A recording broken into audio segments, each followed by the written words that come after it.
بسم اللہ الرحمن الرحیم۔ السلام علیکم ورحمۃ اللہ وبرکاتہ۔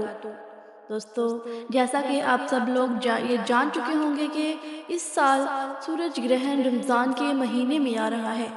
رمضان میں ایک ایسا خطرناک سورج گرہن لگنے والا ہے جو 8 اپریل پیر کے دن ہوگا۔ اس کا انتہائی وقت، اس کی شروعات اور اختتام، ایک ایک نقطہ، ایک ایک چیز آپ کو بتاؤں گی۔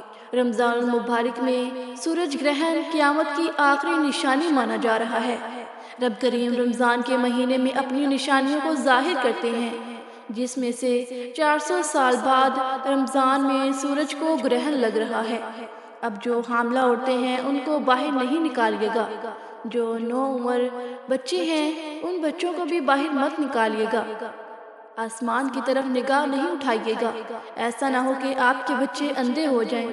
اور جو حاملہ عورتیں ہیں ان کا حمل بھی کہیں ایسا نہ ہو کہ ضائع ہو جائے، کہیں ایسا نہ ہو کہ سورج کی تیز شعاؤں سے وہ بچہ پیٹ کے اندر ہی کٹ جائے۔ اور اس سے اتنی زیادہ بلائیں ہم پر نازل ہوتی ہیں، کیونکہ جب سورج اور چاند کو گرہن لگ جاتا ہے تو پوری دنیا میں اندھیرا چھا جاتا ہے، پھر شیطان کی اولادیں باہر نکلتی ہیں۔ دوستو، اس طرح کی بہت زیادہ من گھڑت باتیں ہم سب کے درمیان آ رہی ہیں، جو قصہ کہانیوں کے سوا اور کچھ نہیں، اور سائنسی تبصرہ نگار سے بھی بہت ساری باتیں کر رہے ہیں۔ لیکن آج کی اس ویڈیو میں ہم آپ کو ایک ایک نقطہ قرآن اور احادیث کی روشنی میں بتائیں گے۔ دوستو، ارضیات اور سائنسدانوں نے انکشاف کیا ہے کہ دنیا ایک بہت بڑی تبدیلی سے گزرنے والی ہے، اور یہ تبدیلی ایک ایسے خوفناک سورج گرہن کی وجہ سے رونما ہوگی جو دنیا کا نقشہ بدل دے گی۔ دوستو، سائنسی حلقوں کی طرف سے جاری کردہ رپورٹ کے مطابق ایک ایسا سورج گرہن ہے جو دنیا کی 400 سالہ تاریخ میں اس سے پہلے کبھی ریکارڈ نہیں کیا گیا، اور اگر کیا بھی گیا ہوگا تو وہ بھی تقریباً 400 سال بعد ہی لگا ہوگا۔ سورج گرہن کے بارے میں کئی پیشن گوئیاں کی جا رہی ہیں، دنیا بھر میں کئی طرح کے تبصرے کیے جا رہے ہیں، اس کے نتیجے میں ہونے والی تبدیلیوں کے بارے میں کئی طرح کے اندازے لگائے جا رہے ہیں، اس کے سارے پہلو کا جائزہ لیا جا رہا ہے۔ جس کے بعد ایک اور خبر سامنے آئی ہے کہ یہ سورج گرہن زمین پر دوسری بہت سی تبدیلیوں کے ساتھ ساتھ شدید قسم کے زلزلوں کا سبب بھی بنے گا۔ امریکی زیولوجیکل سروے نے اپنی رپورٹ جاری کی ہے۔ انہوں نے 8 مقامات کے بارے میں بتایا ہے کہ جو زلزلوں کے حساس حیثیت رکھتے ہیں۔ ان مقامات کے نیچے زمین کی گہرائی میں موجود ٹیکٹونک پلیٹس جو ہیں وہ اپنی پوزیشن سے ہل جائیں گے، اور وہ رگڑنے کے بعد اوپر کی طرف اٹھ جائیں گی، جو کہ زلزلے کی علامات ہیں۔ لیکن یہ ساری باتیں ہمیں نبی پاک صلی اللہ علیہ وآلہ وسلم نے 1400 سال پہلے بتا دی تھی۔ زلزلے کس وجہ سے آتے ہیں؟ لیکن جو امریکی سائنسی ریسرچ والے ہیں، زیولوجیکل والے ہیں، ان کے اندازوں کے مطابق زلزلہ یہ تسلسل نہایت ہی شدت اختیار کرنے والا ہے، جو کہ بڑے بڑے شہروں کو نیست و نابود کر دے گا۔ دوستو، اس عالمی خبر کو اگر اسلامی نقطہ نظر سے دیکھا جائے تو کئی سال پہلے کئی باتیں سامنے آتی ہیں جو ہم مسلمانوں کے تصور کو بالکل ہی بدل دینے والی بات ہے، لیکن سائنس چونکہ اسلام کو فالو نہیں کرتی، البتہ اپنی ہر ریسرچ، انکشافات اور لوگ قرآن اور احادیث کی روشنی میں ہی کرتے ہیں۔ سائنسدانوں کی پیشن گوئی کے مطابق یہ سورج گرہن اسلامی مہینے رمضان المبارک میں واقع ہوگا، اور یہ اتنا خطرناک ہوگا کہ جو پوری دنیا کا نقشہ بدل دے گا۔ دوستو، اگر غور کیا جائے تو یہ حقیقت سامنے آتی ہے کہ اللہ تعالیٰ نے جس طرح مسلمانوں کو قیامت کی بڑی بڑی نشانیاں پہلے بتا دی ہیں، جن میں سے یہ بھی کہا گیا ہے کہ قیامت کے دن سب سے بڑی نشانی کے ظہور سے پہلے جو رمضان المبارک آئے گا، اس مہینے میں کئی خوفناک واقعات ہوں گے، سورج گرہن بھی ہوگا اور زلزلے بھی آئیں گے۔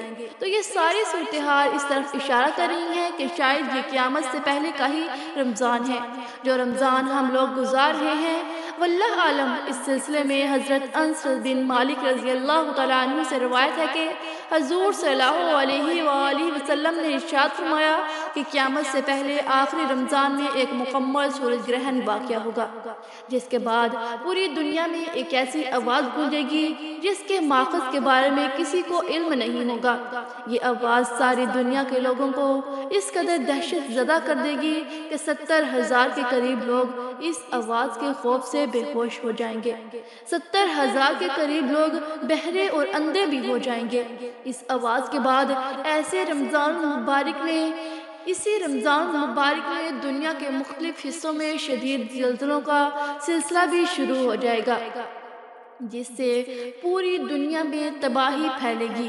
انہی زلزلوں کے دوران یا اس کے بعد دجال کا ظہور بھی ہو جائے گا، اور اس کے بعد کچھ عرصے بعد اسلام کا آخری معرکہ بھی لڑا جائے گا، جس کے لیے حضرت امام مہدی علیہ السلام کا ظہور بھی انہی دنوں میں ہوگا۔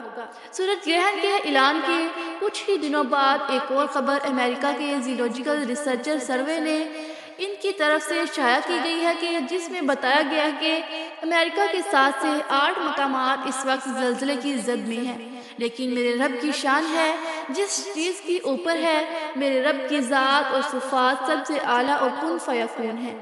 نبی پاک صلی اللہ علیہ وآلہ وسلم نے فرمایا، وہ آواز اتنی تیزی سے بلند ہوگی کہ ہر بندہ اس آواز کو سن سکے گا، لیکن وہ آواز کہاں سے آئے گی اس کا اندازہ کوئی بھی نہیں لگا پائے گا۔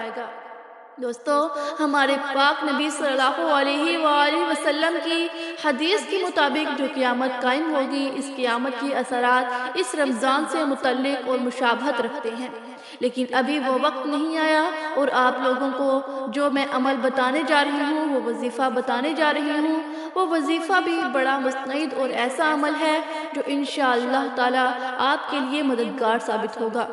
دوستو، جتنی باتیں میں نے ابھی تک آپ لوگوں کو بتائی ہیں، وہ تمام کی تمام باتیں نیوز اور احادیث کی روشنی میں نے آپ کو بتائی ہیں۔ دوستو، وقت کی نزاکت کو مد نظر رکھتے ہوئے یہ ساری باتیں بہت اختصار کے ساتھ کی ہیں۔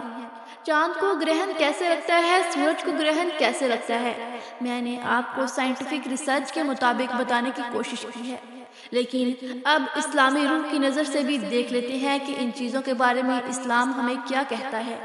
دوستو، بہنوں، بھائیوں، نبی کریم صلی اللہ علیہ وآلہ وسلم کے صاحبزادے حضرت قاسم جب اس دنیا سے انتقال فرما گئے تو اس وقت سورج کو گرہن لگا ہوا تھا، اور لوگوں نے یہ کہنا شروع کر دیا تھا کہ یہ گرہن حضرت قاسم علیہ السلام کی وفات کی وجہ سے لگا ہے۔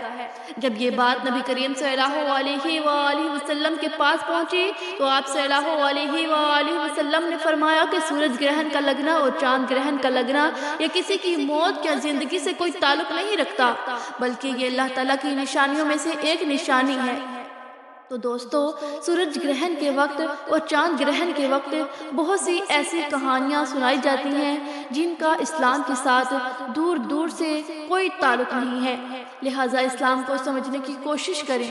ہمارا دین جو ہمیں حکم دیتا ہے اس کے مطابق زندگی گزارنے کی کوشش کریں، نہ کہ مختلف کہانیوں کو سن کر ان پر عمل کرنا شروع کر دیں۔ دوستو، وقت کی نزاکت کو مد نظر رکھتے ہوئے آئیے آج کے اس خاص وظیفے کی طرف چلتے ہیں۔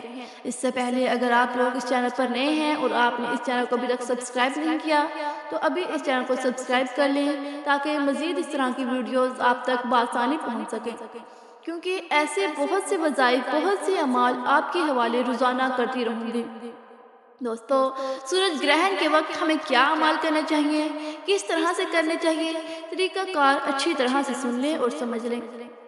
حضرت ابو موسیٰ رضی اللہ تعالیٰ عنہ نے فرمایا کہ سورج کو گرہن لگا تو نبی کریم صلی اللہ علیہ وآلہ وسلم پر ایسی کیفیت طاری ہو گئی کہ جیسے قیامت آ گئی ہو۔ پھر نبی کریم صلی اللہ علیہ وآلہ وسلم مسجد میں تشریف فرما ہوئے اور نماز پڑھی۔ بہت ہی لمبے قیام، رکوع اور سجدے اور سجود کے ساتھ آپ نے اپنی نماز کو مکمل کیا، اور آپ کو صحابہ کرام نے ایسا کرتے ہوئے کبھی پہلے نہیں دیکھا تھا، تو انہوں نے دیکھ کر فرمایا کہ یہ نشانیاں ہیں جن کو اللہ تعالیٰ بھیجتا ہے، یہ کسی کی موت یا زندگی کی وجہ سے نہیں ہوتا، بلکہ اللہ تعالیٰ اپنے بندوں کو ڈراتا ہے۔ جب تک تم ایسی کوئی نشانی دیکھو تو اللہ کا ذکر اور دعا اور استغفار کی طرف دوڑو۔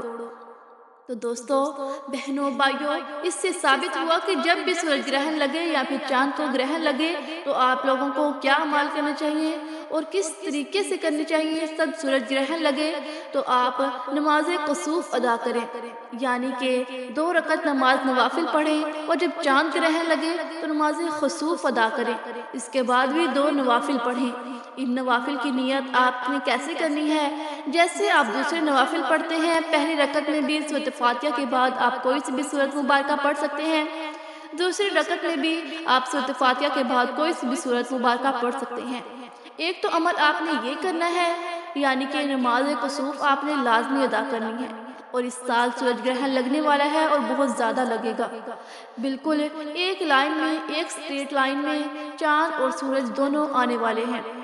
ایک تو عمل آپ نے یہ کرنا ہے، یعنی کہ نماز کسوف آپ نے لازمی ادا کرنی ہے، اور اس سال سورج گرہن لگنے والا ہے اور بہت زیادہ لگے گا۔ بالکل ایک لائن میں، ایک اسٹریٹ لائن میں چاند اور سورج دونوں آنے والے ہیں، یعنی کہ دن کے اندر اندھیرا چھا جائے گا۔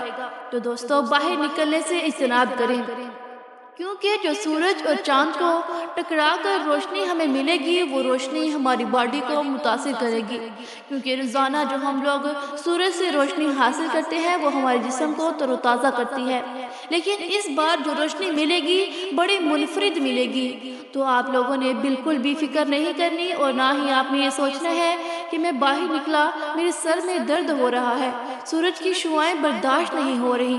تو بہتر چیز یہ ہے کہ وسوسوں میں نہ پڑیں اور اپنے گھر پر رہیں، باہر نہ نکلیں، تو زیادہ بہتر ہے کہ کیونکہ جو روشنی نکلے گی وہ ہمارے جسم کے لیے ایک نئی روشنی ہوگی، کیونکہ وہ 400 سال کے بعد ایسی روشنی نکل رہی ہے جو کہ زمین، سورج اور چاند تینوں ایک اسٹریٹ لائن میں اندر آ جائیں گے، اور روشنی ان کو ٹکرا کر ہم تک پہنچے گی۔ روزانہ جو روشنی ہمیں سورج کی ملتی ہے وہ ڈائریکٹ ملتی ہے، اس لیے وہ روشنی ہمارے لیے، ہم اس روشنی کے عادی ہیں، اس لیے ہماری باڈی اس روشنی سے متاثر نہیں ہوتی۔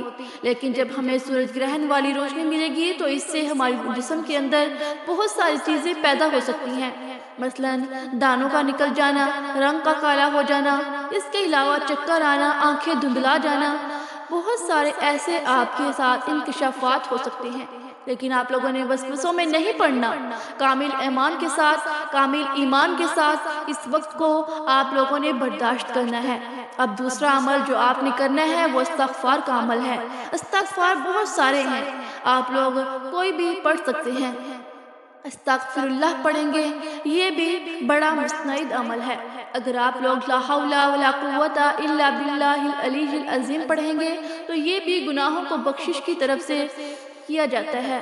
دوستو اللہم اجرنی من النار پڑھیں گے تو وہ بھی آپ کو اسی طرف لے کے جائے گا۔ زلزلے سے تو ہم بچ سکتے ہیں، لیکن پھر بھی ہم لوگ دعا کریں گے یا اللہ ہمیں زلزلوں کی زد سے بچا، کیونکہ جو تباہی زلزلوں سے ہوتی ہے آپ لوگ خود جانتے ہیں، اور گناہ پہلے ہی عام ہیں۔ آپ اللہ والوں کچھ بھی ہو سکتا ہے، تو اس لیے اللہ تعالیٰ سے نیت بھی کریں گے اور دعا بھی کریں گے، گھر میں رہیں گے، گھر سے باہر فضول نہ نکلیں، بس جو ظہر کی نماز پڑھنے کے لیے نکلیں گے اس نماز کے لیے نکلیں، کوشش کریں مسجد اگر قریب ہے تو نماز کے لیے نکل جائیں، نہیں تو فرض نماز بھی آپ لوگ گھر میں ہی ادا کر لیں، گھر میں ہی جماعت کا انتظام کر لیں۔ اس طریقے سے بھی آپ لوگ اپنے گھر میں نماز کا اہتمام کر سکتے ہیں۔ کوشش کریں کہ باہر جانے سے اجتناب کریں، کیونکہ یہ جو سورج گرہن لگے گا یہ صبح کے وقت لگے گا اور دوپہر تک جاری رہے گا، تو اس لیے اپنے گھر میں، اپنے کمرے میں آپ لوگ قرآن پاک کی تلاوت کریں، زیادہ سے زیادہ اللہ پاک سے دعا کریں، جو وظیفہ بتا رہی ہوں وہ وظیفہ کریں، انشاءاللہ تعالی بہت فائدہ ہوگا۔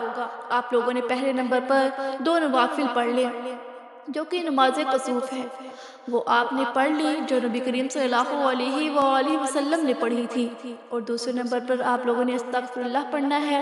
استغفر اللہ پڑھ لیں یا لا حول ولا قوت الا باللہ العلی العظیم پڑھ لیں۔ اس کے علاوہ بھی بہت ساری اور بھی استغفار کی دعائیں ہیں، کوئی سی بھی پڑھ سکتے ہیں۔ آپ لوگوں نے صرف اور صرف 313 بار پڑھنا ہے، یعنی کہ کثرت سے آپ لوگوں نے یعنی کہ کثرت سے آپ لوگوں نے پڑھنا ہے۔ 300 مرتبہ کی جو تعداد ہے وہ کثرت میں آ جاتی ہے۔ نبی کریم صلی اللہ علیہ وآلہ وسلم نے اپنی احادیث میں یہی فرمایا ہے کہ کثرت سے استغفار کرو، تو آپ لوگوں نے کثرت سے استغفار کرنا ہے۔ جب آپ لوگوں نے پہلا کام نماز کسوف ادا کر لی، دوسرا کام آپ نے استغفار بھی کر لیا، تو اب تیسرا کام کیوں نہ اللہ پاک کو راضی کرنے کے بعد اللہ پاک سے اپنے رزق کے لیے آسانی بھی کر لی جائے۔ تو آپ نے اب درود ابراہیمی ایک بار پڑھیں گے، تو اس کے بعد آپ لوگ اللہ کا وہ نام پڑھیں گے جس کے میرے رب نے خود قسم کھائی ہے۔ آپ یا فتاح پڑھیں گے، یہ وہ نام ہے جس کی میرے رب نے خود قسم کھائی، قسم ارشاد فرمائی اور کہا کہ میرے اس نام سے کوئی بھی مانگتا ہے میں اس کو عطا کرتا ہوں۔ تو آپ نے یا فتاح یا رزاق دونوں کو ملا کر پڑھنا ہے۔ کیسے پڑھنا ہے، کتنی بار پڑھنا ہے، توجہ کیجیے۔ یا فتاح یا رزاق کو ملا کر پڑھا تو ایک بار ہو گیا، یا فتاح یا رزاق کو ملا کر پڑھا تو 2 بار ہو گیا، یا فتاح یا رزاق کو ملا کر پڑھا تو 3 بار ہو گیا۔ اس طریقے سے آپ لوگ یا فتاح یا رزاق کو ہاتھ کی انگلیوں پر پڑھ لیں یا تسبیح کے دانوں پر پڑھ لیں۔ آپ نے صرف اور صرف 41 بار پڑھنا ہے۔ اس کے بعد آپ لوگ دوبارہ درود پاک پڑھ لیں۔ درود پاک پڑھنے کے بعد آپ لوگوں نے ہاتھ اٹھا کے دعا کرنی ہے۔ آپ نے دونوں ہاتھ اٹھا کر اللہ تعالیٰ سے ضد کر کے مانگنا ہے۔ آپ جو بھی مانگیں گے اللہ کی ذات 70 گنا زیادہ نوازے گی انشاءاللہ، کیونکہ رمضان کے مہینے میں 1 لاکھ کے بدلے 70 لاکھ سے نوازا جاتا ہے۔ دوستو، اللہ تعالیٰ سے دعا ہے کہ اللہ تعالیٰ ہمارے گناہوں کو معاف فرمائے، ہم پر اپنا رحم و کرم فرمائے۔ دعا ہے کہ اللہ تعالیٰ میرا سنانا اور آپ کا سننا اپنی بارگاہ رسالت میں قبول و منظور فرمائے، جو مانگا مقدر فرمائے، جو نہیں مانگ سکے وہ بن مانگے عطا فرمائے۔ آمین ثم آمین۔ اپنے رزق میں برکت اور وسعت کے لیے اللہ تعالیٰ کے 99 ناموں میں سے کوئی ایک نام کمنٹ سیکشن میں ضرور ٹائپ کیجیے۔ اللہ تعالیٰ ہم سب کا حامی و ناصر ہو۔ جزاک اللہ خیرہ۔